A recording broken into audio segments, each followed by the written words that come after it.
Hi my dolls, welcome back to my channel. Today we're going to be making a romper for the mini series 2 Baby and Jada Beads or Miss Jada Beads 5962 wanted a tutorial. So I'm going to go ahead and show y'all how I do it. I don't use a pattern, but everyone can learn how to sew like I sew. So what you want to do first is start off with a square or rectangle of the fabric of your choice. Once you fold that over, you're going to want to lay your baby on top just to eyeball the size that you need to cut. And then you want to cut the neck hole, but not too big. And you don't want to cut the neck hole too big because when you glue it down, and I do that with glue, hot glue, if you cut too big, then your neck hole will be extremely large and you don't want that. So go ahead and also glue down the arm openings.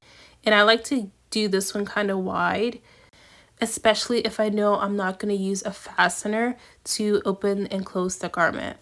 Then you want to fold that over, leaving right side touching, and sew down the sides that you didn't glue.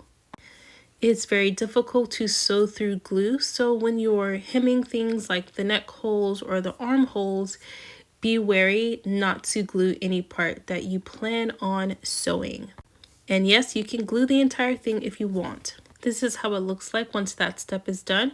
Then you want to flip it right side out, and I sew a little stitch right there in the middle where the star is, and I do that because it reduces the bulk of what's going between the legs of the baby. So as you can see, the garment is a little bit big and the armholes are a little bit wide. Now you can make it tighter if you want, but I'm gonna leave it like this so that it can actually fit a Tommy doll as well. Lots of the garments that I have personally can be interchanged between the Tommy dolls and the Mattel babies and the Zuru mini babies, just because I don't mind if it's looking a little bit like slightly on the big side. When you think about it, the doll is probably going to be holding the baby. It's going to be in a car seat or even wrapped in a blanket. So in pictures, you won't even be able to tell that much. But this is not to say that you can't tailor the outfit to specifically fit a specific doll. Now this usually just works on these stretchy fabrics, but since the My Zuru Mini babies are really soft and flexible, you could probably get away with this with a non-stretchy fabric.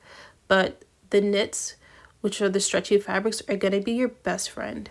I hope you all found this video helpful, so thank you so much for watching, and I'll catch you in the next one. Bye!